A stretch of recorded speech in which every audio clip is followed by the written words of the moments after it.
quite delighted and happy to host you. And me and Professor Fatima Shahnaz have been discussing about this poetry reading session. Do need women's support as well. So it works both ways. If the women and the men are antagonized and alienated from each other, you're going to have a very divided society. And therefore, I think that it's important that men are sensitized to the problems of women. It's no use saying that, you know, I think it was Rush Limbaugh who called women femo-Nazis, terrified of feminism as femo-Nazis. But the issues are so much deeper. Why are women strident? Why are they vocal? Why is there movement? Why are they oppressed? And the poet, another American poet, Langston Hughes, said, the walls of oppression have to come down.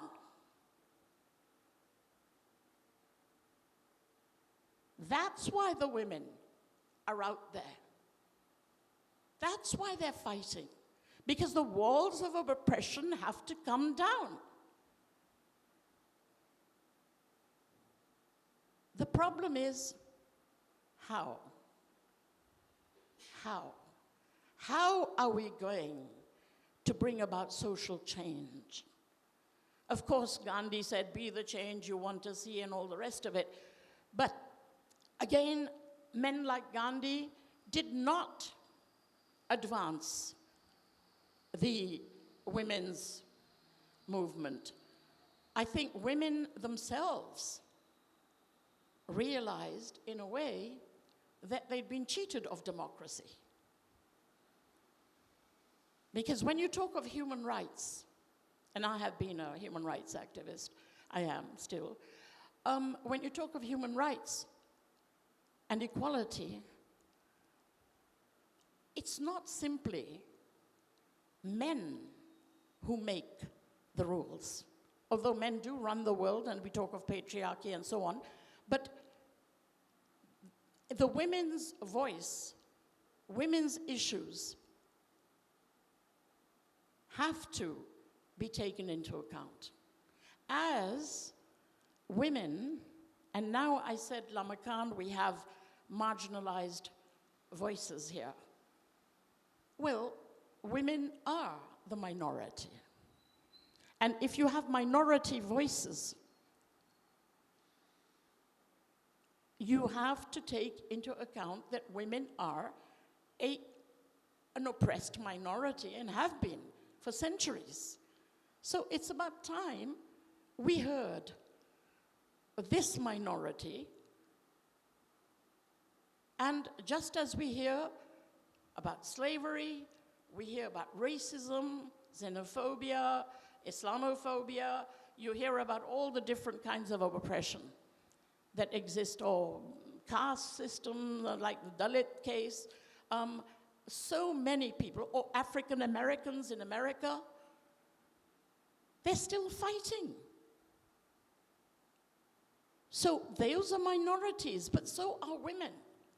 And so we have to really wake up and realize what exactly women are clamoring about. And I'm now going to start reading the poems, because I think the poems will speak for themselves. Of course, as I said to you, that everything is born out of the trauma that we have experienced. And we are living a time of tremendous trauma. And in this trauma, you have injustice, you have oppression, but you also have, sorry? Well, yes, hope, but before all of that, you have anger, immense anger. And if you suppress the anger, you're not going to have change. Anger is symptomatic of oppression.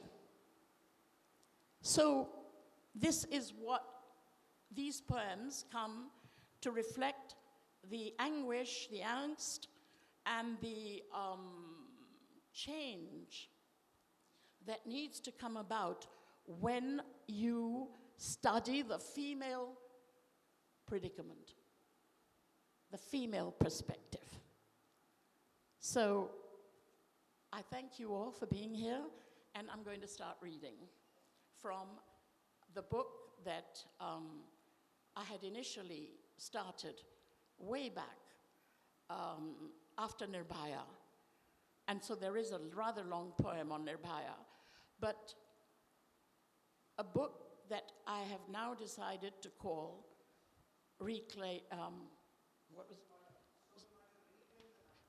Soul Murder, Reclaim the Night, because I think that's a very contemporary issue that after NIRBHAYA, 2012-13, that we're still fighting the same issues. So I'm going to start reading one of the first poems. And this one's called, now I've got 6 poems here, and I don't know if we're going to read all of them, but maybe I'll read a few. There are 3 short ones and 3 longer ones. And since I don't want to tax you too much, I might just read 1 or 2 of the longer ones. I have one on Nitari, where the children were murdered in Delhi, outside Delhi.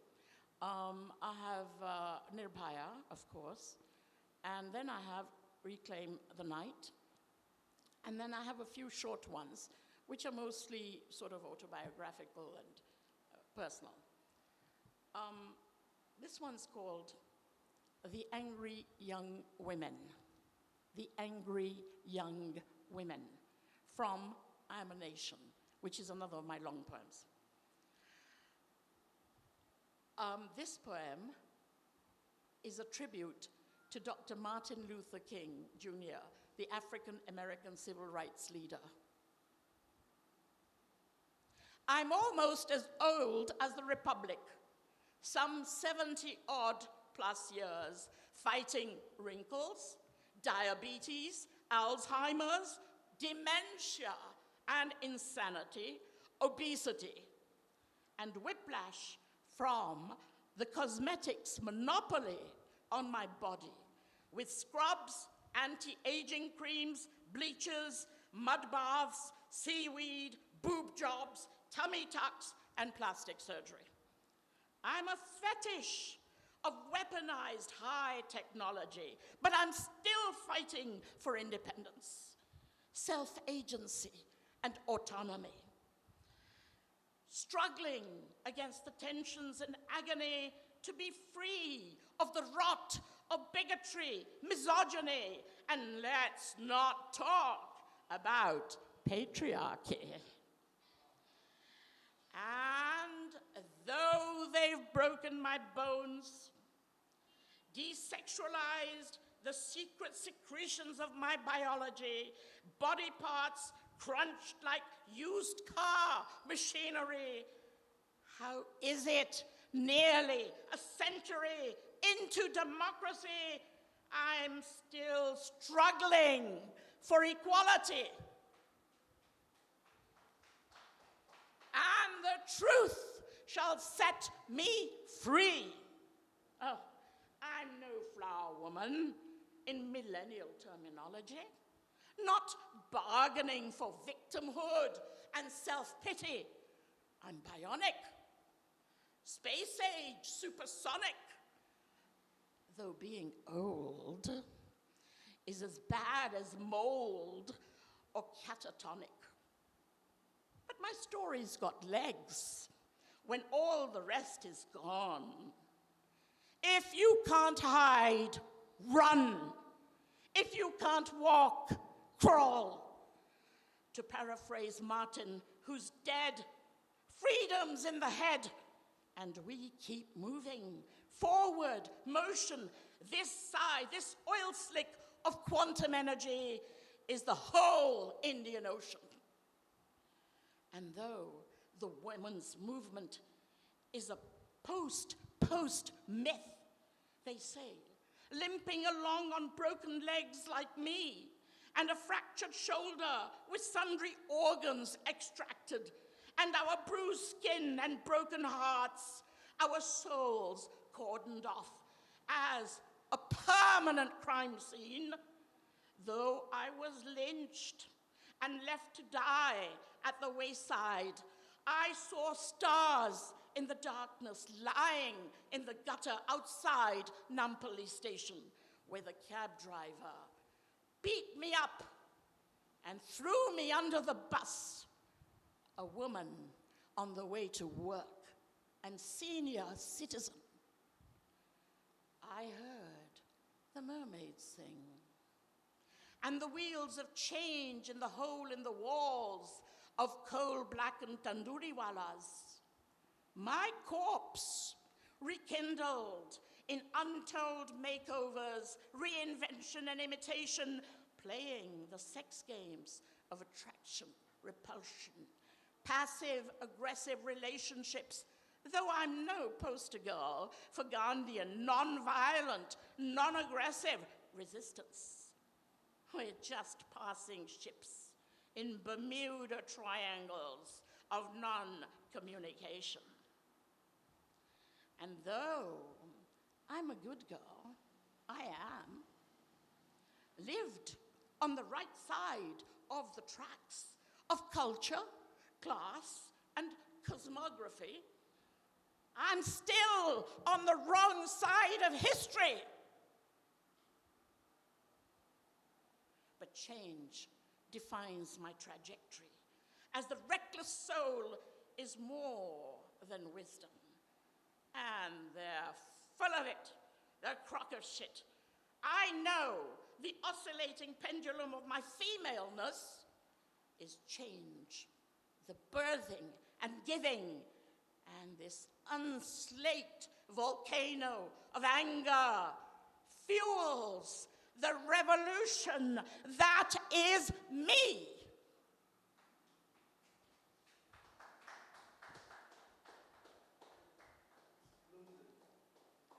I told you, anger. Okay, maybe we'll get to something nicer. Oh, aha. Do you want abortion or do you want no means no? Decide. No means no, right. Okay, I think abortion's a bit... Are we ready, guys? Okay, right. Again, I quote Dr. Martin Luther King. Again, as I'm a human rights activist, obviously he's the greatest civil rights leader. So, you know, we walk in his great footprint. He said, I quote him here, learn, and this poem is called No Means No. And he said, learn to say no without explaining yourself.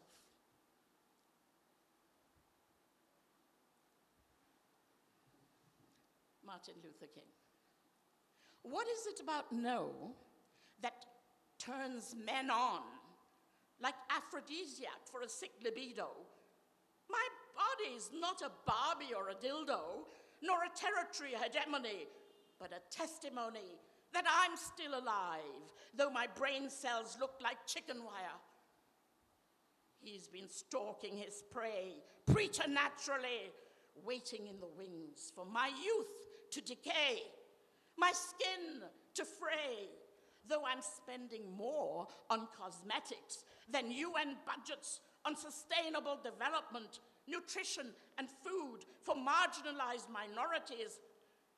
But I'm still alive on this big hair day when he's already profiled me as a cash cow lined up for an autopsy when he's finished with me. When did they stop using the word post-mortem in clinical terminology? Silence is golden, they say. Say those voices in your head. Silence of the raging dead when they mapped the rules of the blame game. Rape is a war zone, a conquest, an open space between my legs to park those patriarchal monoliths. Rape has nothing to do with sexuality. The talking heads speak legalese, meaningless words like statutory rape, so perps get off with indemnity. This no-go conversation is a charade, normalizing male rage and paranoia, naturalizing the symbolic humiliation, annihilation of the enemy, which, when push comes to shove, is me. It's all about me, politically and personally. Though the feminist Eve Ensler stated in her Vagina Chronicles, my vagina is pissed off. My vagina needs to talk. So talk, talk. Walk the talk. Go through motions, go of communication. You're barking up the wrong tree. My sex is not a lavatory. Not open for business for pimps, peddlers, predators in hieratic geriatric war games of fantasy, of hegemonic masculinity. Why do I keep explaining myself, apologizing? My female body is not a trophy, not a right of the victor's crude mythology of male virility, a superhero husbanding virgin sanctity, protector of the ministry of woman and child with big commissions for omissions.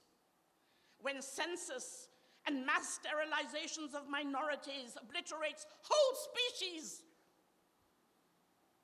how to explain taboos like PMS, menses, and women in Gaza giving birth in war zone with no sanitation? As the wounded man syndrome goes hog wild, roaming the urban jungles of clubs, pubs, streets, hospital hallways, don't forget morgues, where the dead aren't spared either. Raping, brutalizing, murdering, butchering, dismembering, yet blaming woman for inciting the thousand-headed hydra, the beast in the belly of masculinity, trafficked, compromised, sell out to war cultures as an affirmation of manhood. Rape is big biz. The assertion of power, dominance, virility, the eroticism of our sick social imaginary. Sex is violent in the animal world. Nature is vulgar. The human condition, superior. The Hobbesian beast man's loose from the asylum. His war of all against all is exclusion, dehumanization, segregation, scorch and burn, the rape of a nation.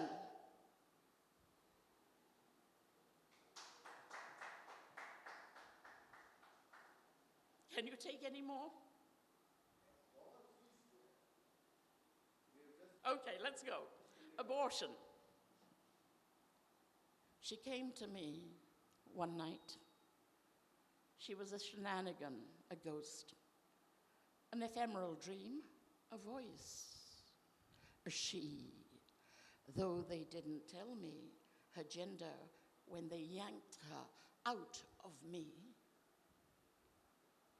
A sapling that would never blossom to a tree. The wrecking balls of words are weaponized to fudge the details, ending another unwanted teen pregnancy, normalizing female delinquency and irresponsibility.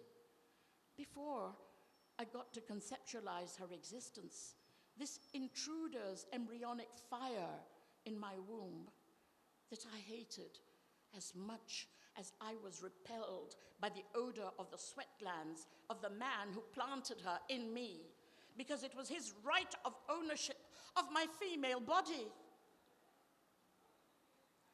The courthouse was closed. Just another day of judicial jamborees and festivals, as justice declared consensual or non-consensual sex was purely arbitrary. And marital rape was a collective, ritualized rape, not technically rape at all.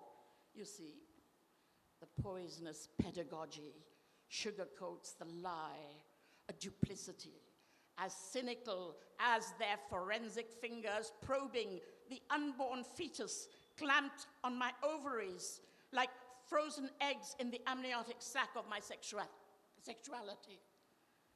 When they stitched up my vagina, standing in a pool of blood, I was just holding the viscera of the emptiness in me. I'm split at the root, the poet Adrian Rich said. Woman, split in the repressed anal personalities of dysfunctional families who write my biography of child marriage and sacrifice and sex as an open wound where someone said, loneliness begins with family.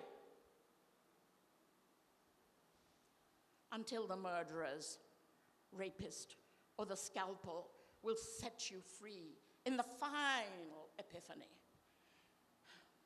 It's not about pro-life or pro-choices, or the depraved and demented chaining themselves to abortion clinics. It's the economy, stupid. When they take away your reproductive organs, choice, will, and mental faculty, cloning their ciphers in your inner places, calling your gender intrauterine hysterics after raping you of your essences, as well as your paychecks for dowries, robbing you of body parts of hope for not ticking the right boxes in assembly line formations of the utilitarian purpose of sex, childbearing, and procreation, propagandizing the benefits of the national security state, planting groupthink and economic prosperity, nation, race, and the biblical history of pornography, fornicating patriarchs who outlived themselves to proliferate 1,000 years mythologized as karmic destiny.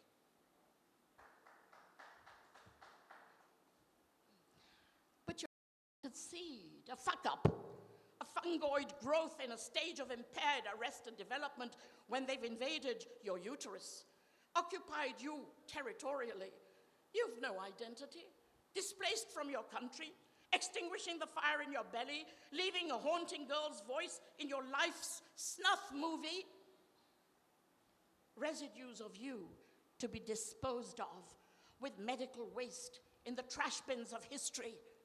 As you ask, was it me who murdered her, or society? Hearing that fading voice in my dream, calling, Mummy, Mummy, and she is me.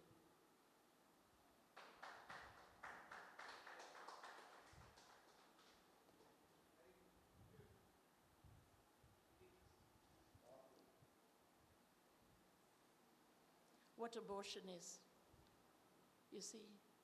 You know, people talk about abortion as if you just go to some sanitized clinic, you know, anonymously and get this thing out of your body.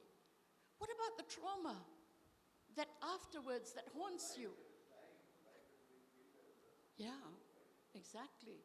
And that's the haunting thing, that this may have happened, I don't know, years ago, teen pregnancy or whatever. But it'll never go away, because that child's voice, the mother, that comes back, you know.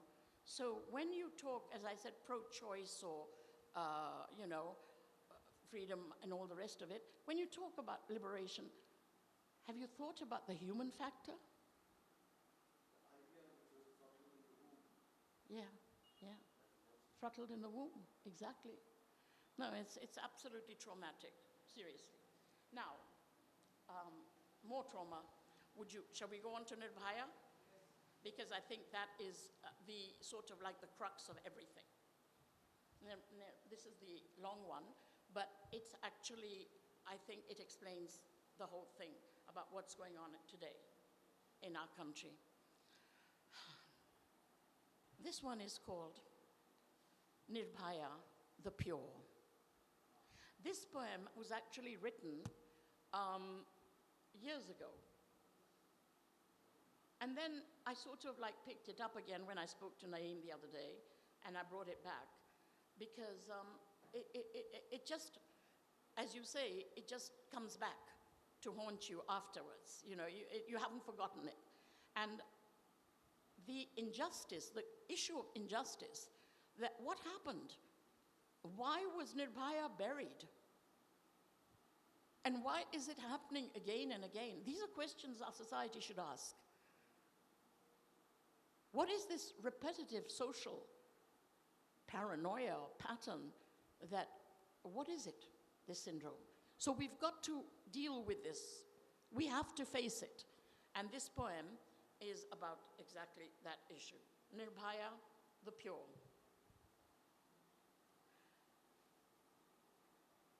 I'm sorry, again, I interrupt. Do all of you know how she was killed? No.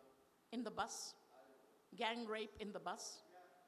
December 2012. Yes, and in a bus. Mercilessly, okay? So, yeah, so this is what it's like. NIRBHAYA, the Pure. The wheels of the bus go round and round like deja vu, the India song, round and round on the circular ring road of Delhi, on that last bus ride of the NIRBHAYA girl, Betiya, her mother called her, Desh ki beti, a nation's daughter, no different from you and me, in the secret blogs and the quarries of women's lives. NIRBHAYA, the rapist who pulped you with an iron rod, scissored your intestines with the meat hooks of their fingers, fleeing thieves in the night after robbing your life, your mangled flesh razored like chicken feathers, crushed under bus seats in that circle of inferno around Delhi's VIP embassy enclave as they gang raped and blowtorched you with, till technically dead, though you survived till the hospital, the death rattle, an ambulance siren in your throat. Some of the murderers got the hangman's noose by court order, long after you became a lost cause, deleted from memory disks, since you don't feature in the who's who of empire builders and engineers of highways and railways. You're not a captain of industry, fake ID cards, selling a space cadet, trolling fake news, or trafficking sex for money. Your name's unlicensed in family epitaphs. History makes no samadhis, erasing its women in the ashes of guilt and body shame. Cremated under cover of darkness, you're hardly a ghost, a peripheral shadow in male myths and the magazines of war, the hyperbolic delusions of sadistic voyeurism. Some got the hangman's noose. 3 of those who did this to you, who were originally 6, including a juvenile. But who's keeping the death count, minutes of the wasted years and shattered life you will never have? Could the death penalty bring back the deceased, rekindling the dead future snuffed out of your X-ray eyes?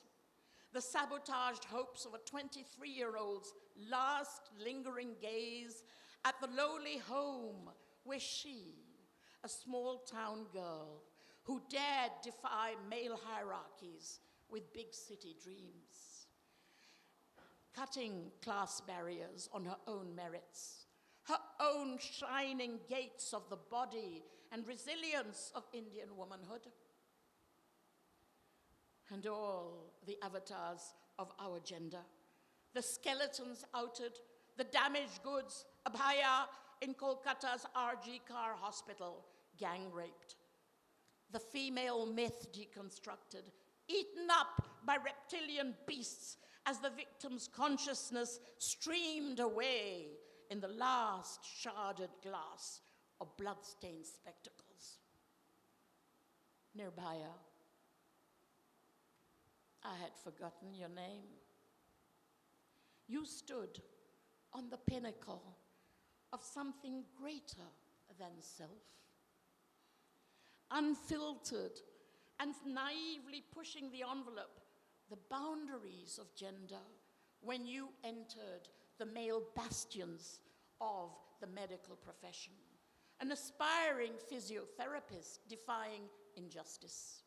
The bias of caste and sex, crippling a nation in toxic atrophy as they now punish victims again by banning night shifts for female medics at hospitals.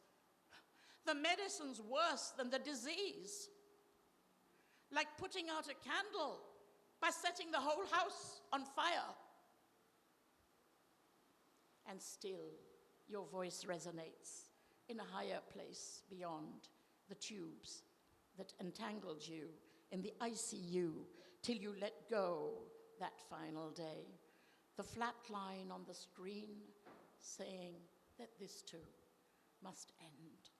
No more this place of death, this hate story of war, violence, angst and distress, snarling the destinies of our women, our people, corralled in herds of ethnicity, harvested in pseudo-democratic, post-colonial plantations of manufactured crises to send frightened slaves into the jaws of the armored centipede of surveillance, the security state, martial law, the police state.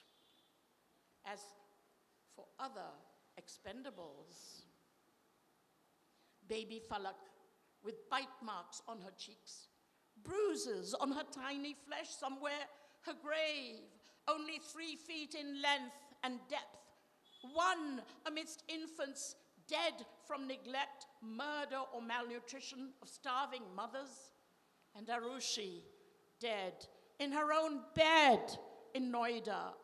All the walking dead come back to haunt us. NIRBHAYA, resurging as Abhaya. The replay button fast forwards, but the tired narrative's fair game. Your makeover over and over, embalmed in death cenotaphs, in metaphors and allegories, and pandemics of violence as your breath is snatched away in the ritual murder of another day. Another place, another face, but no way to allay the flesh wounds, nor dodge the silver bullets of fear and corrosion of the cancerous organisms gnawing at the membrane of our social dysfunctions. The wastes of a raw pulp culture as you live stream in crossed wires and mixed signals, replaying your anguish in those wheels of the bus going round and round Delhi's ring road as they galled your flesh. And plumbing the ancient loopholes of conscience at your behest. I pull scabs off the bleeding retina of your eye, too scared to look back through time's unhealed wounds, where my injured and impaired womanhood is etched in the livid groin of Mother Earth as I chant this cacophonous chorus of your dirge in mouthless words, murder, rape, and torture, the constant metronomic refrain of this game. You died over a decade ago. We die again and again and again. The wheels of the bus go round, going round and round on Delhi's circular ring road. When they threw you under the seats, gouging your innards with a metal coat hanger, when you were maimed and we, same. My head's in a tailspin. From festering trauma, past lives of the woman's trauma, seared in my gut. When they put girl babies under bedposts or buried them alive with gender selection, sonograms, live burnings, lynchings, gagged mouths, stifled voices, female genital mutilation, drownings in holy waters, blinded eyes, lacerated tongues. These the lessons to learn, to make an example. You are dead, but we keep dying. Lip locked in the false kiss and deceit of love. NIRBHAYA, your eagle wing spread chafes in the basements of my head, where fate's avenging angels pluck at my heartstrings in the asymmetric vision of your crown of thorns.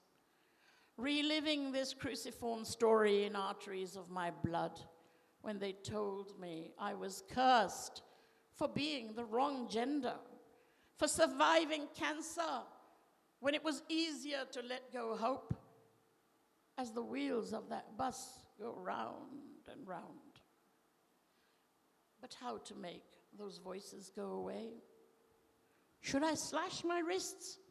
Starve in a dharna outside the court of justice, where justice itself has long fled the courthouse? Should I run naked like the girl of Unnao before an apathetic police station, or hold candlelight vigils before the moribund new secretariat on the ghost waters of the Hussain Sagar tank right here in our city, Hyderabad, where the invisible poor converge monsoon after monsoon before deaf fish gods when nobody's listening? Should I eat a cyanide pill to end the toxic virus, drinking the poisoned chalice of inquisitional pain inflicted on my gender? Yet here you are, a phoenix risen from the ashes of our despair, your face tattooed on that tantric paleontology of our collective memory. Was distress any different through the blinking glazed pupils, the dead eyes of an 8-year-old girl in Katwa, tending her goats on the pristine mountain flanks of Kashmir, safe from the fear of mountain lions, but not from male rage in the lantana where they gored her to death? And what were the mitigating circumstances of terror for the pleading father on a crusade for justice for his raped teenage daughter in Unnao, tortured to death in police custody as the orphan was driven to protest naked in front of the police department, stripped and dehumanized? Did the men laugh, or does the cloak of invisibility mask a woman's shame? And now, Abhaya. Who is us? In this endless saga, in the dystopian mirror of a beloved land, from Bengaluru's pubs to Kolkata's Durga Puja altars, the screaming nightmare orgies, Xeroxed in my head of child sacrifice, human offal cannibalized by necrophiliacs whose sex sizzles in the guts and gore of strip joints and skin traders, body snatchers, pimps and CEOs with selfie smiles and phallic cigars who fuck impoverished employees in broom closets, traffickers of sex or soul. How would they know the difference, soulless and inured to their own humaneness? Sociopaths have no conscience, no moral gene in their DNA called redemption. Those who unleash the protocols, the whispering campaigns telling you to tone down, tune out, Those who crack the limbs of a sleeping girl at 90-degree angles, shattering her pelvic bone. Lovers whose kiss could end up garroting your neck. The voice in your belly screaming, "Run, don't walk," echoing the curse of your vulnerability, the fragility of this glass menagerie inside you. How can they know the meaning of love when they manufacture artillery to kill the children? They come on a messianic testosterone high with electioneering frauds, horse-trading sex slaves bartered, auctioned in bars and five-star hotel lobbies for vodka or opiates. And the Jessica Lals, Gauri Lankeshas, going about business as usual in safe places. Or Kausar B, dragged off a bus by police in Telangana, Andhra, disappeared, killed, and burned. Her name already erased because she was a collateral, an expendable minority. And our minds still split by intractable binaries, our apartheid consciousness.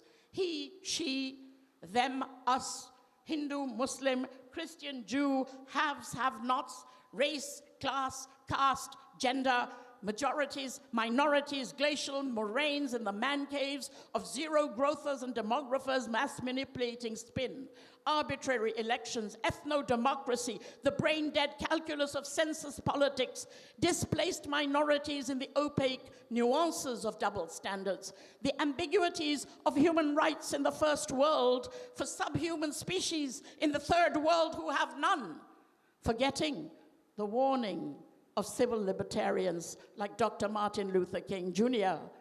to learn to live together as brothers, or we will perish together as fools. But the addicts of vulture politics who manufacture media spin, the ancient cartels of Sodom and Gomorrah made in pornographic movie studios, sensationalism sold in body bags of women and children, trafficked by big biz online escort services for corporate casino economies, kingmakers, linchpins, supremos, and bigwig politicos, wolves in Armani suits with the deep pockets and capped teeth of Wall Street capitalism, not omitting the whitewashed handmaidens of politics, contract killers, death squads, inquisitors in ski masks, too scared to show the rapacious faces of the pimping sugar daddies who forged bad girls out of their own lascivious loins. Captains of industry championing the snake oil travesty of liberal democracy, sold to sedated masses too numbed, dumbed out by Lutton's Delhi culture vultures in the window dressing of empire and civilized morality. Oh, pardon my French for not filtering myself and taking up cudgels to rake up old shit under the flagstones of middle-class respectability. Fig leaves for doctrinaires and grey eminences, legislators of justice sitting as the long arm of the law probes one's privates, and the skilled nimble fingers of avuncular incest explodes in the depraved violence of our beds, our streets in which we're alien strangers, where constitutional civil disobedience, protests of slavery are answered with water cannons, tear gas, lathi charges, rubber bullets, routine crackdowns on malcontents and anarchists. All those paramilitary goon squads scaffolding the mythography of the inviolable pillars of patriarchy with the iron grip of the hidden hand of the law, of grave robbers, land grabbers, and body snatchers in a zombie apocalypse. The misogynists, castrators, and castrati, of course. Defeminizing the life-gendering placebo of female ecosystems in covert, depopulation constructs, depleting planet Earth of space to breathe, pressing the mute button on the epic hate story, killing the mothers, the nurturing of motherhood for the monopolies of war profiteering, privatized corporates, and big tech. NIRBHAYA is not anonymous, an abstraction, a slogan, but a template of torture, an assault on the gate of the soul of womanhood, while it's confirmed by international protocols that rape is a war crime. As if our bodies aren't war zones already. The mastectomies, hysterectomies, mass sterilizations, birth control, family planning, deprogram, briefing, debriefing, gaslighting, abortions, lobotomies, the hardwiring of bot cells, and AI invading my girl consciousness, my gender's in the blender, the meat grinder of justice, its wheels and whirlpools of inequity and free speech, the polarities and stonewalling officialese of cynics and female parliamentarians for women's representation, collecting dust as rubber-stamped backbenchers, and endless talk shows by grey authorities and shouting matches of bearded Muslims and saffron gurus in proxy wars on FIRs rubbished by crooked cops. Empirical facts claim that the brain's imbalances rate male superiority, female inferiority, and subjectivity based on the residual scientific findings of 19th century anthropologists sitting in the sanitized silos of computers and labs as they draft the skewed Darwinian recipe of enslavement of the inferior races, penned in the ink of sexism, racism, patriarchy. Spiders spinning specious myths of equality, freedom, social equity, the fraud of women's agency, and ministries for the empowerment of women in the UN Human Rights Department, where they've drastically failed as vote banks of the subservient, the enslaved and disenfranchised, tutoring the feminist voice to vote for macho world leaders. It's a license to kill, given the green light and immunity from justice spewed in the encrypted memes of our resensitization to our humaneness in the one-way mirror of realpolitik. And in this upended version of the India dream, the conundrums of democracy in cultures of violence, all twisted up in a knot of the female puzzle, the woman praxis in the pandemic of modernity. What then is the politically correct or woke term for enslavement in the data disk of your global memory scanner? Your brain's pressure cooker vamped up on patriarchal steroid definitions of consenting and dissenting forces when you are redundant. Whether you go out kicking and screaming or your skulls cracked under police truncheons and water cannons in mass protests at India Gate, the National Assemblies of Kolkata, Bengaluru, or Hyderabad, where another starving woman struggled to dig herself out of the black holes of crime-riddled cities, a dentist raped and trashed in a ditch.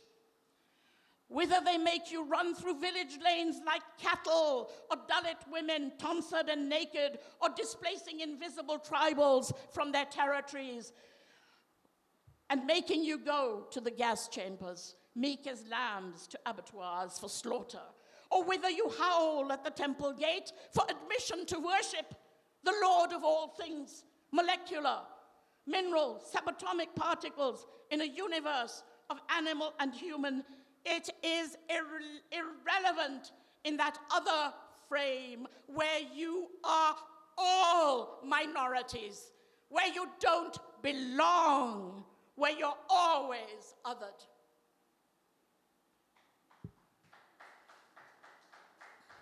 Girl, the truth may be skewed, and your voice muted, unheard, gutted, gagged, your memories blocked, your karmic chronology no more than tampered evidence. Your blood type says oil and vinegar don't mix. Visit a hospital in your city where women dying in childbirth are turned away saying, Go die somewhere else. Because the name on your Aadhaar card's Muslim, Dalit, or just poor. Go to that old fossil, the Osmania Hospital, with wrecking balls at the gate to pull down a defunct classical culture and identity of Hyderabad, no longer adapted to big pharma and high-tech city. That's if they haven't already snatched your organs, trafficked your sex, or left you to die in empty ICUs like the 29 patients in the R.G. Kar when medics went AWOL. To be sure, it's a chastening thought that under a veil of silence and charnel houses and gulags of isolation, cultural ostracism, being a marginalized minority is merely the process of genderation, as foods are commodities in the packaging of throwaway cancel cultures. But whether you're dead or a feeble dissenter, you may end up just another statistic in the 100,000 rapes, feticides, infanticides, gender selection, eliminating the women's nation. You're labeled, stereotyped, an outlier, pariah, outcast, finger-pointed, body-shamed, judged by the food you eat as a subversive, a terrorist, expendable, or worse, a feminist, a ranter, a whistleblower, loudmouth of the lunatic fringe, as American anti-war protesters were called in the Vietnam War, till the feminist Joan Didion identified the real lunatics running the asylum.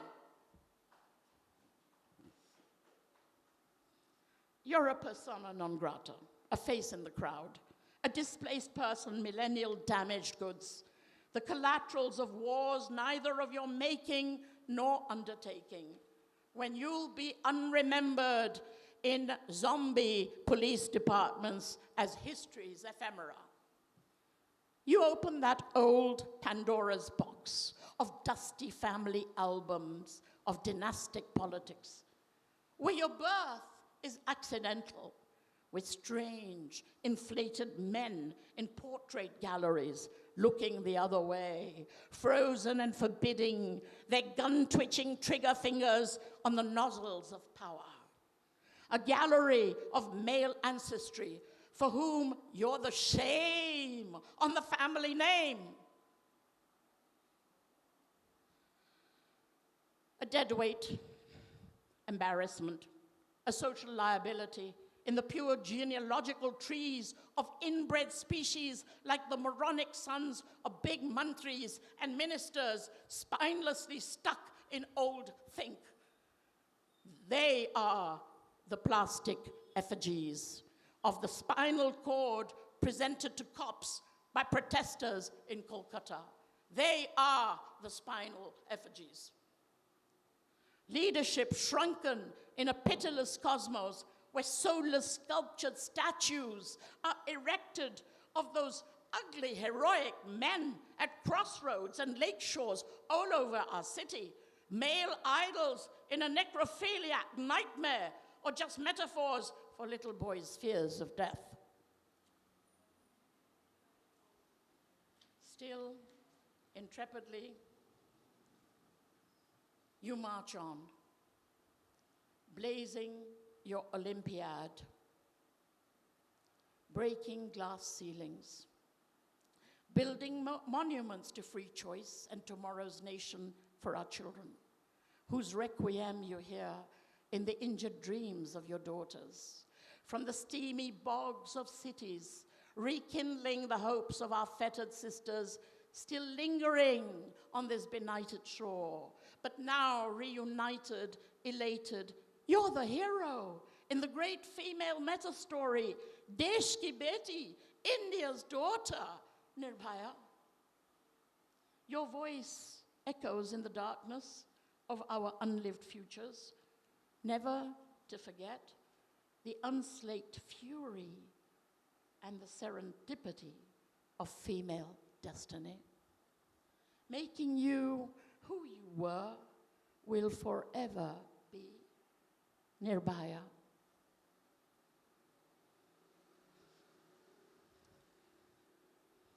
The purest, the innocence of Katwa and Unnao Abhaya.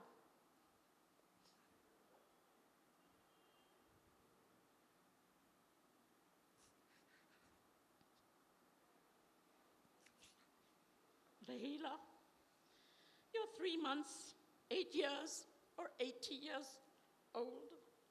Still intrepidly, you march on, blazing. Still, you are 80 years old, and this is your nation, your redemption. Your Parvati, the snow maiden, the Himalayan archegenesis of living and birthing, untainted as crystal snows, evergreen forests. The earth, the root, the tree, the great erotic female soul force, the Shakti power, who belong to all, and all-encompassing dominion, Mother India, woman, forgiving and loving, NIRBHAYA, the fearless, you and me too.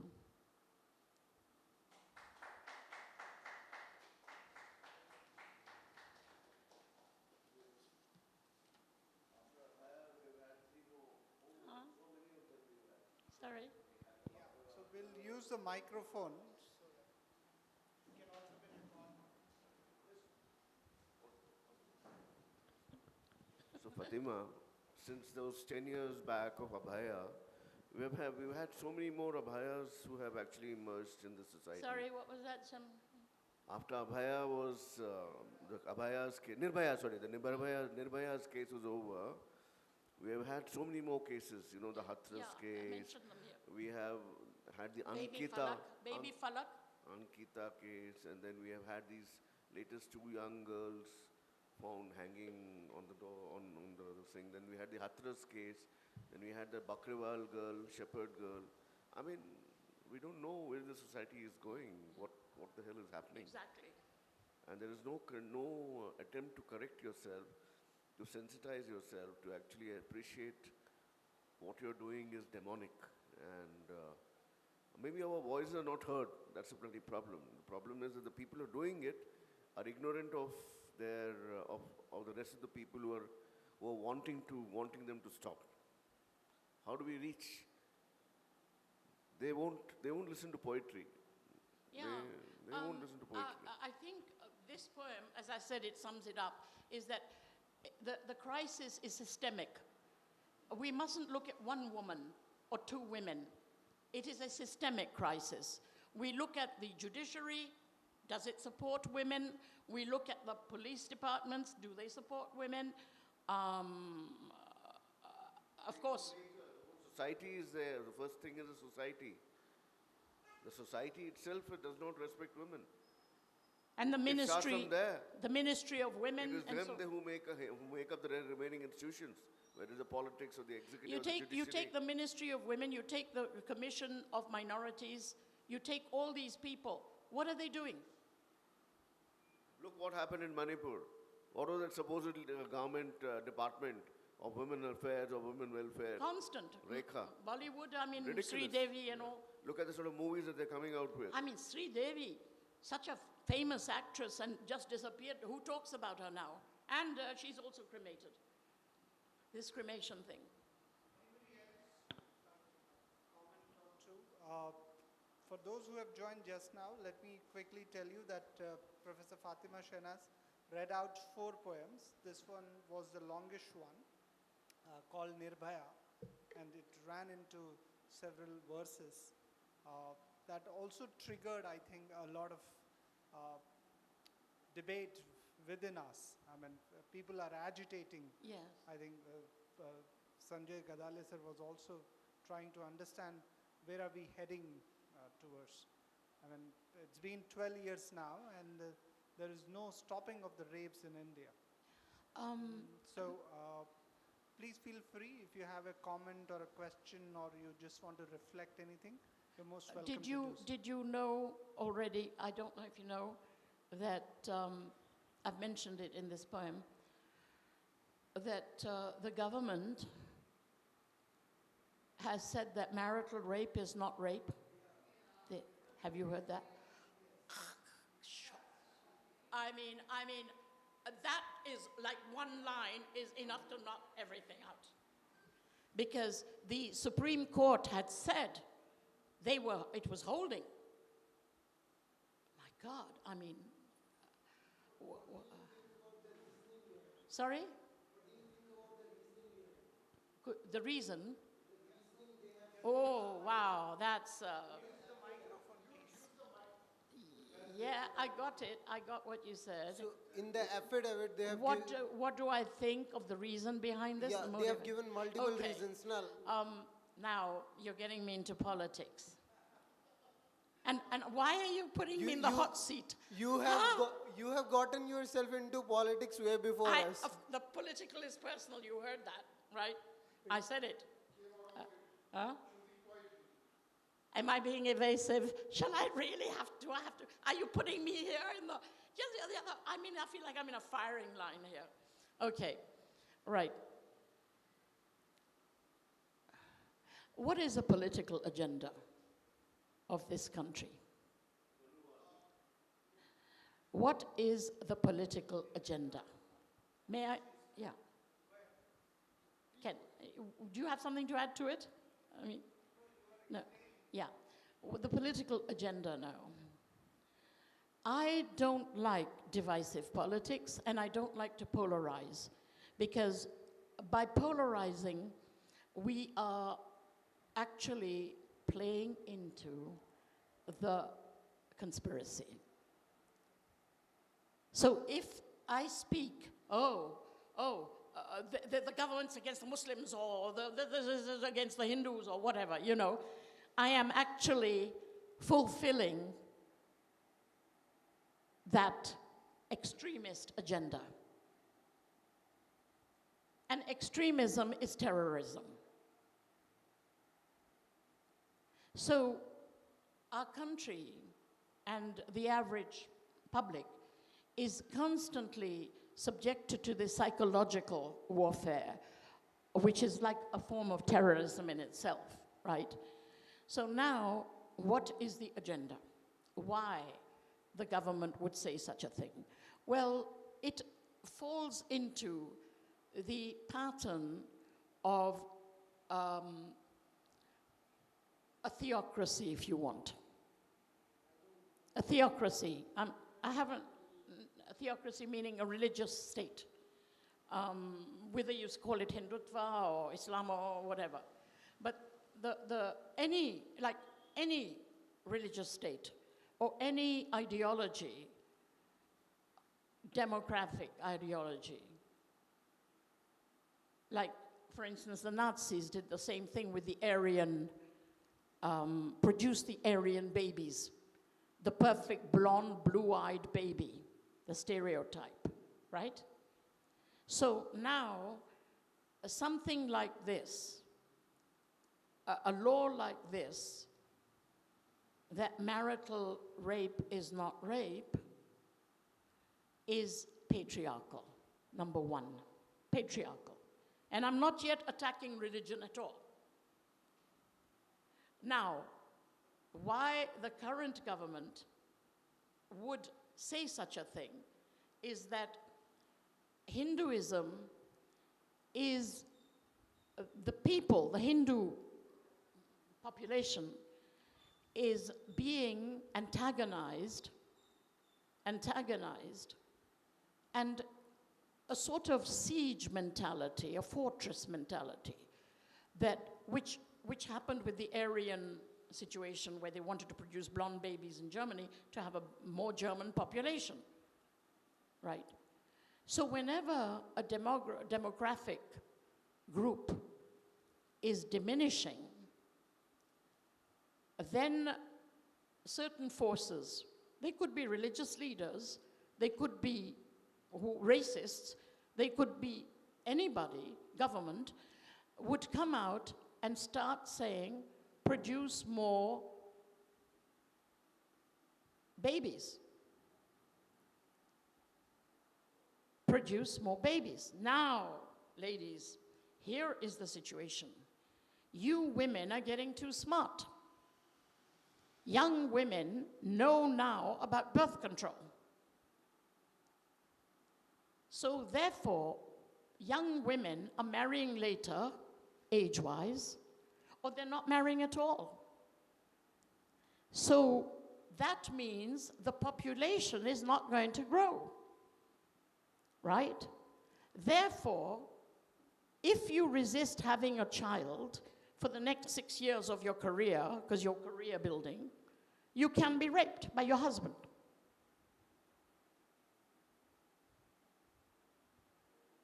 Oh, you didn't hear my poem on abortion, right? That's exactly about this.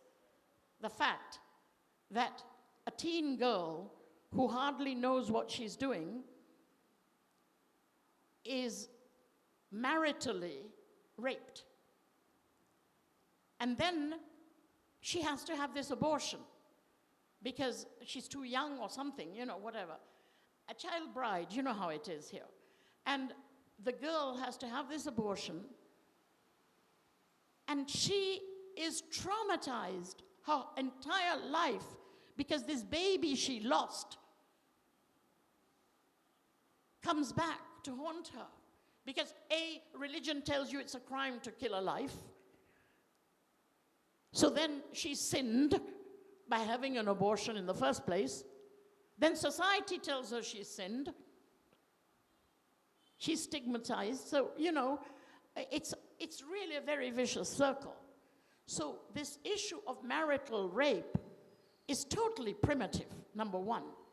It's primitive. Because it supports the patriarchal concept of power. Rape is power. Rape is a crime of power. Like in Kolkata, that poor girl who was raped. You know, listen, honestly, all of you are here. It's very easy to go out there and kill this woman. She could have just been killed.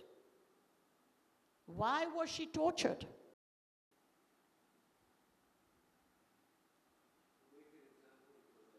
See? That's the point. That is the point. So marital rape not being rape is suppressing women again.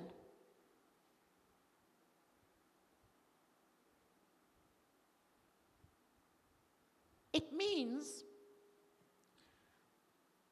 the demographers, the demographics of the Hindu population or the Muslim population, I don't know which population this is about, is dying out.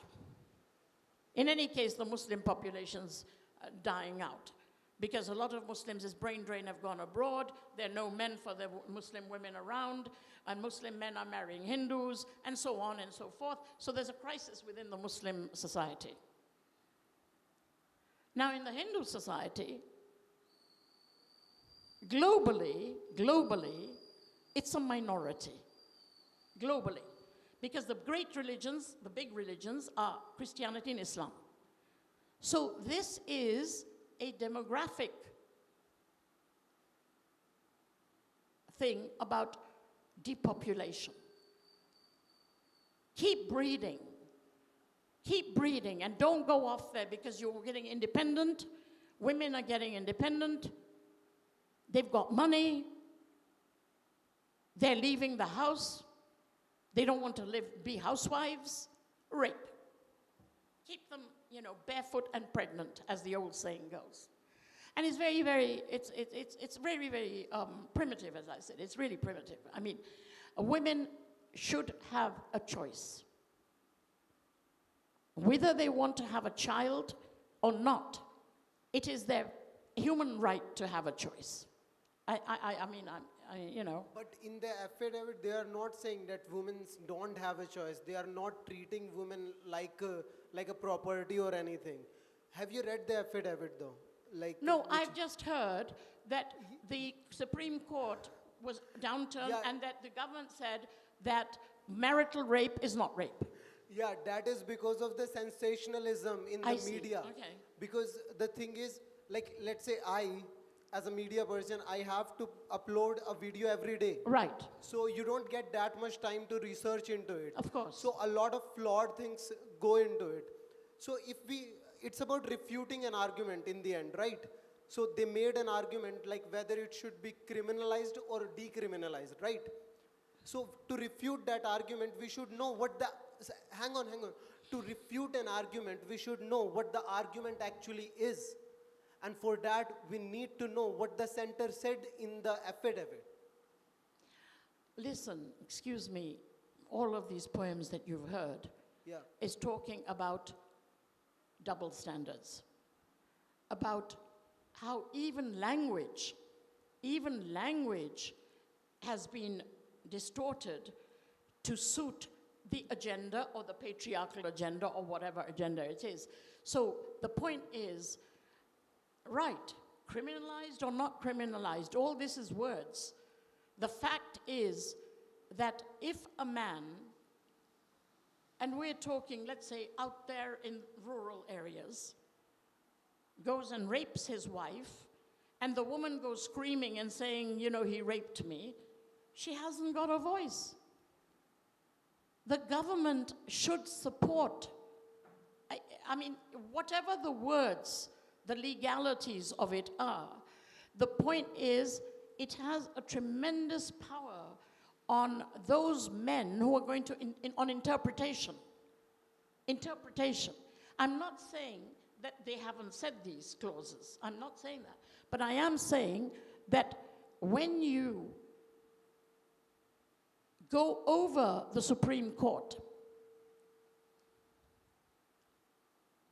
first of all, the thing that is the root of democracy is a free judiciary.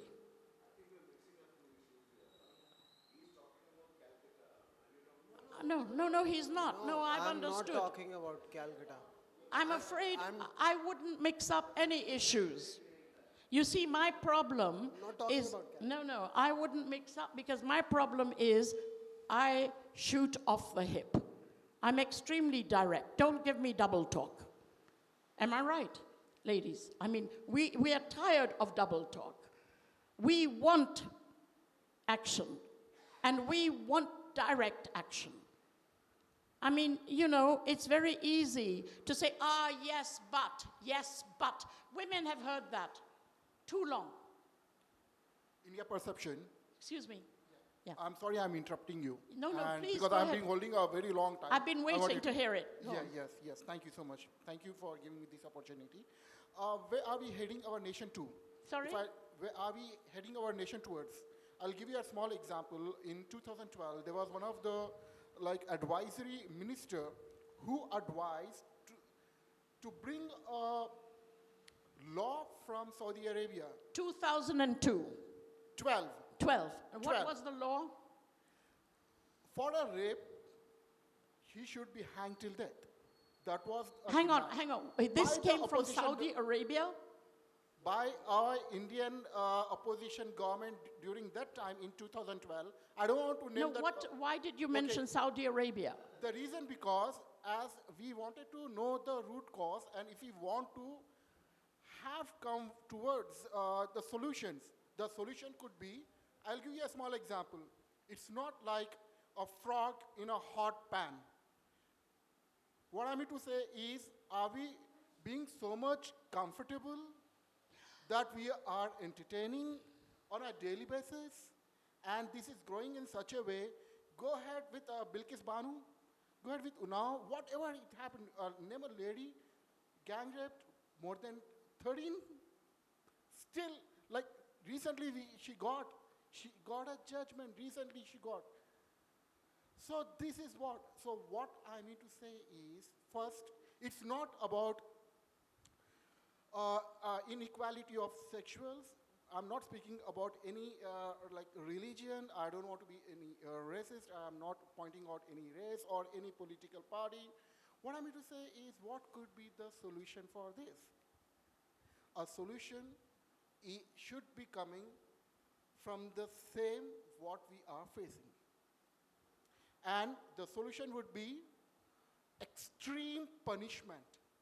And it has to be implemented so that what sir has said, they wanted to create a lesson. They wanted to show a lesson. This should be a lesson for the coming years, for all these criminals or all this mindset whomsoever. Because of the political parties are also involved in it. The politicians are involved in it. The ruling government are people. Absolutely, yeah. Even the ministers, the MPs, MLAs, you name, even a ward member, can you imagine? I know. A Jose, corporator, yeah, going from the absolutely, ward member, yeah. corporator, MLAs, MPs, ministers. Oh, yeah.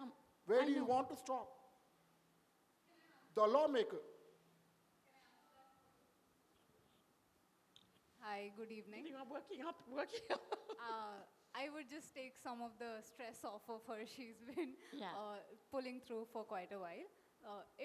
If I say anything wrong, please correct Oh me. no, why should I? I'm not a teacher here. Okay. So I think you also had sort of the same questions that Sir had before when you all were talking about the NIRBHAYA poem. First of all, you have to look at it very practically.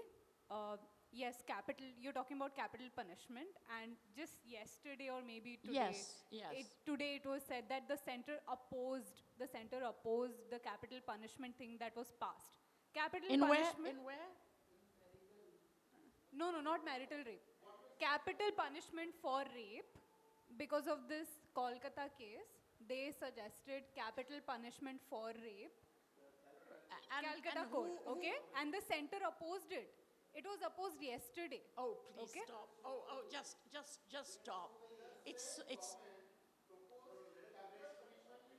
Yes, so capital punishment. Listen to her. I Yeah. will first talk, then you all can talk. Will you stand up and tell us? Okay, so capital punishment is a rule elsewhere. In India, it is not applicable, and as many times as you put it forth, it is not going to get accepted. As you said, 2012 it was suggested, 2024 it was suggested, there's no change. We have to fix things at smaller level to big. So legislative things have to be fixed, systematic changes have to be made. Sir was talking about mindset. The society itself does not treat women well. That is something that will take a lot of time. It has already taken a lot of time for us to come this far, where we can go work in offices, where you have women engineers now who don't get turned back, where you have women in coding now. So that change has come after 50, 60 years of hard work. It's a very good thing that we're having a conversation here, we're having discussion, where even though there are opposite views or varied views, we at least talk about things respectfully. Even this would have been very impossible to do some time back. Capital punishment, not a practical solution. It will not come into being. Marital rape, this thing that you're talking about, the affidavit, marital rape being passed off as, okay, it's not a rape, because there are a lot of things behind it. First of all, who is getting raped? Even men can get raped. Even in a marriage, men can get raped. So first thing will be trust issue. How do we trust? Where is the evidence? If you want to present it to court, courts work very differently. You need evidence for every little thing. And for women, even years pass by before they can actually voice it to a family member, much alone go to a police station or a court. Okay, so these things take time. We can start at this level, build it up, have conversations, talk about it more seriously, go to courts. Very simple example. In olden times, black tickets, like movie black tickets would get sold off, right? It's still a thing. Right now, this Coldplay fiasco happened, and somebody actually went to the court, filed an FIR, and now there's an investigation going on. For something that we've been doing for years, now people have the knowledge, they have the understanding, they have resources, and they have enough societal support to actually go against something that is much bigger than all of us. So this is very good. All of it that is happening is very good. There is no solution. There is no one solution. Okay, put capital punishment, that is the solution. Okay, put men behind bars for 30 days or 28 days a month, that is the solution. There is no solution like that. Solution is mindset development. It is holding people accountable. When you and your friends talk about, oh, मेरी बीवी ने तो आज ऐसा बोल दिया, मेरी बीवी तो ऐसी, मेरी उसकी सास तो ऐसी. Changing that conversation around the women in your life is the start of a change. Changing the conversation around your friends about the women in their lives is a change. You can only think how many times your male friend or male counterpart has made fun or put a woman down in just conversation, and have you spoken up against it? Or have you said, bro, this is not cool. Just think about yourself first. These systematic changes are much bigger than this room and much bigger than all of our intellectual capabilities. Yes, there are no one-shot solutions to this. Yes.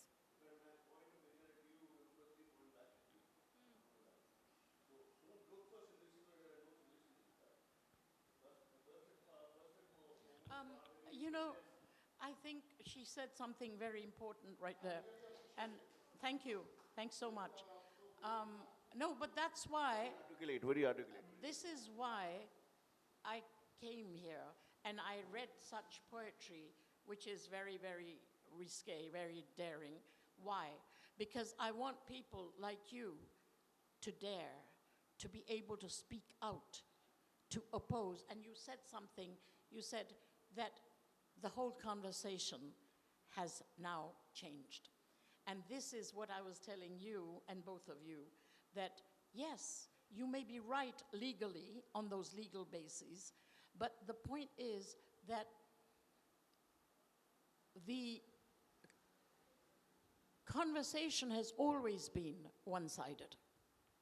And today, women are coming out and saying, no, we don't believe what the judiciary is saying.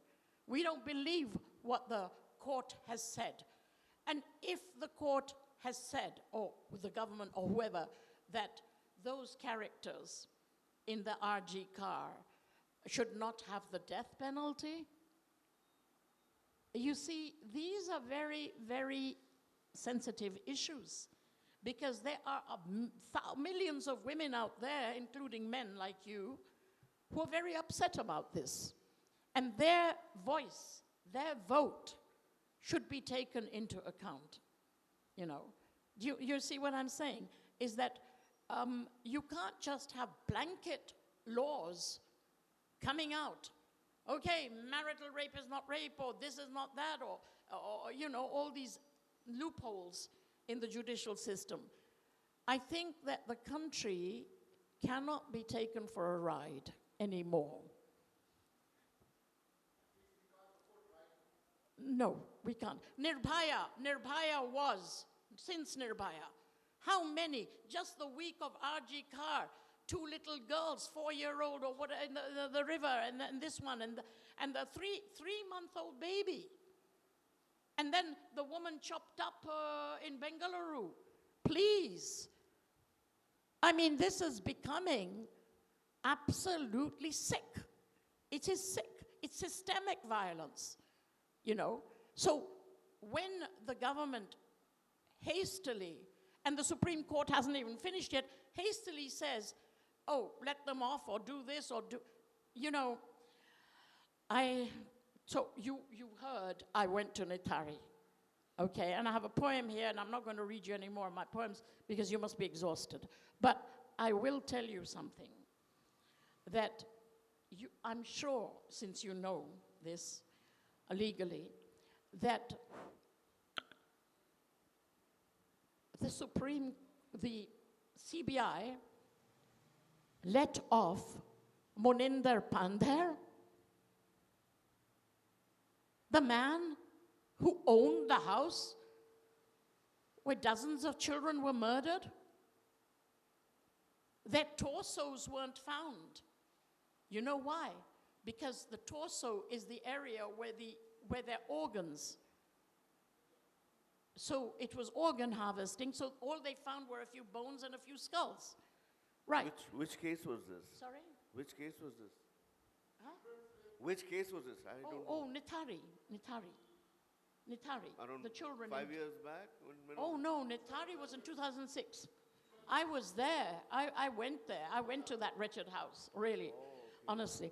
But the thing is that the CBI let off Moninder But that's- Pandher but because that's- they said, yes, he had financial dealings. Fatima, no, with- but you're mixing up criminal acts meant for profit with something else altogether here. Please understand there in that particular case, it was a criminal mind at work which was interested in organ harvesting. We're both, I'm and saying for, the it, same. for him, it didn't matter what sex it was or what particular human being No, it no, was. but I'm saying the same thing as you. Huh. I'm, No, I'm- because we are the topic and your poems are contextual. Let us stick to that. no, because but you're I'm saying moving the same thing. Since she brought up these issues are legal and so did he. Because those are I'm criminal going- acts. I'm Even for getting- example, the Calcutta story, the real story is a criminal act behind the entire thing.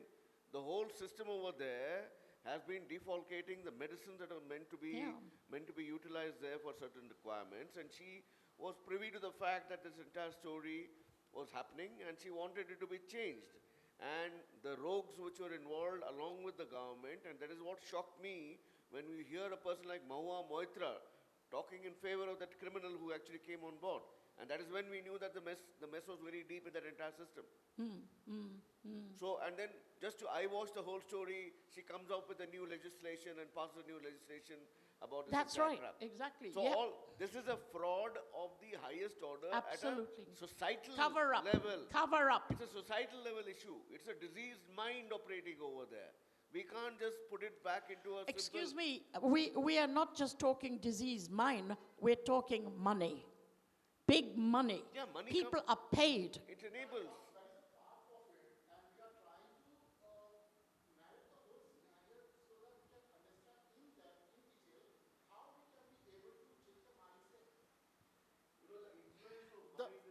We are talking apples and oranges. You're talking mindset and emotions, and other people are Emotions, talking yes, money. There is no mindset and no emotion involved. It's just plain money. Huh? We, Yeah.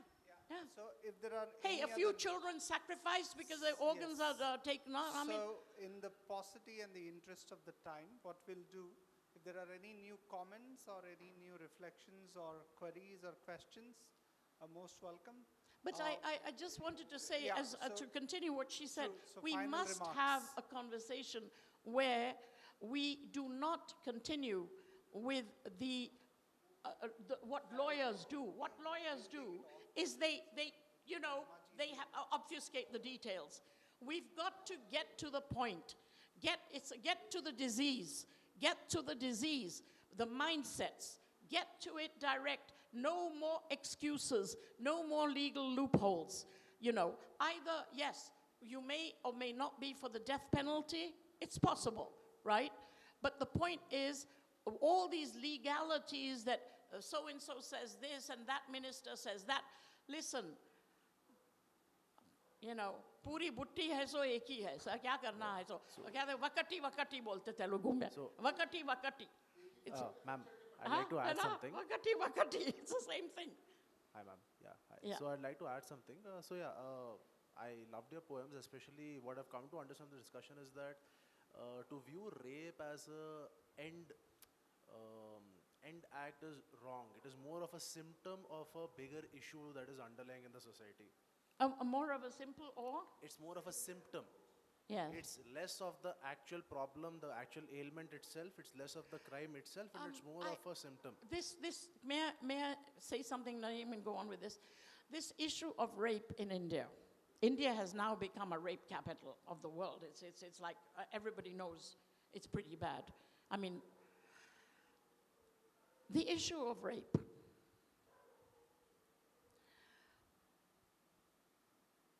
We are talking about changing mindsets, a society, right? But excuse me, when it is sanctioned politically, as he said, political leaders, when it is sanctioned by governments, then it becomes not a sickness, but a policy, where the feminists always said personal is political, you know. The policy, when rape becomes a policy, and again, I come back to what we were saying before, that rape is a policy in war. Yeah, that's It the is. point, right? Like It most is a people, policy in war. So most people like try to create a distinction that rape is something different and capital punishment is something different, right? How I've come to understand is that it is a sign of violence. You decided to be violent against somebody. Yeah, but the motive, let's see the motive Exactly, of the violence. that's what I mean to say. Yes. There is no impulsive motive to rape. No, Similarly, there is. You see, mass rapes in Similarly, wartime. just the same way how there is Go perhaps back an to the impulsive Romans, notion. the Sabine Exactly would right. Just rape. the same way there might be an impulsive notion to say genocide or multiple homicide. It is similar in that case. However, there is always a decisive intent behind it. Yeah, I'm just telling you, it is, as I said, it's got to do with population control. I mean, it's got to do with demographics of a population. That when you have mass rapes, all right, I'm going to take something neutral, like China. Take China, right? There's an area in China which is Muslim populations, right? Yeah, yeah. And, I'm sorry? Xinjiang over there. Yeah, Xinjiang. So that area has suddenly the Chinese government, because they were completely communist, of course, forget Islam, but anti-religion generally, they sent millions of settlers, what the Israelis are doing in Palestine, basically, white settlers, to take over Arab country, you know. So again, the settler is a displacement of the locals. And so this is one form of what you call cultural imperialism. Cultural imperialism, meaning you dominate another race or another ethnic group, right? Now that's the political big agenda. War. You do that through war. War is also violence. So what the Serbs did in Bosnia, when they had mass rape, gang rapes and so on, right? And that, again, was not just a war crime. It's been a war crime. Rape is a war crime. But that was also with a very deliberate agenda, which is to not just humiliate the Muslim Bosnians, not only devirilize Muslim men in Bosnia, but worse, it was to grow the population of the Serbs by producing Christian children and so on. So that was another motive of rape, was population again. So again, it's political. It's political. Me, I meant it in a much more individualistic sense. Sorry? I meant it in a much more individualistic sense, so you'll have to excuse me for that. But I'm thankful you gave me a much more worldwide view of it. This is the worldwide view I'm giving you. Large view. Yeah. I mean, I'm telling you that rape in Palestine, or whether it is in Bosnia, or whether even actually in Africa, you've heard of children in Africa, little girls, Sudan, who are just, hello, may I continue and let you know this? Because you're talking the global picture. When girls were kidnapped in Sudan and Africa, and then 14-year-old girls raped and then, producing. Right, okay. Now, Indira Gandhi stopped old Arab sheikhs coming to Hyderabad and carrying off little Muslim girls. You don't call that rape? A man of 80 years old raping a girl of 12, 13, right? So this is, again, a rape. And now what's going to happen? Population of Saudi and so on, So this Hyderabadi girls, poor Muslim girls, are going to, and of course, they're very poor, so they think that they're going to live in luxury. They go to Saudi and they become slaves. So it's also, you see, domination and population. Rape is a war crime, but now we're talking of domestic rape. Husbands, families, or domestic rape in India. Why all these women are being raped. This is because the government is condoning, is accepting it. Huh? Yeah. Now, I'll tell you something that I personally saw, that when this Pandey home, the little children were murdered, that man got off.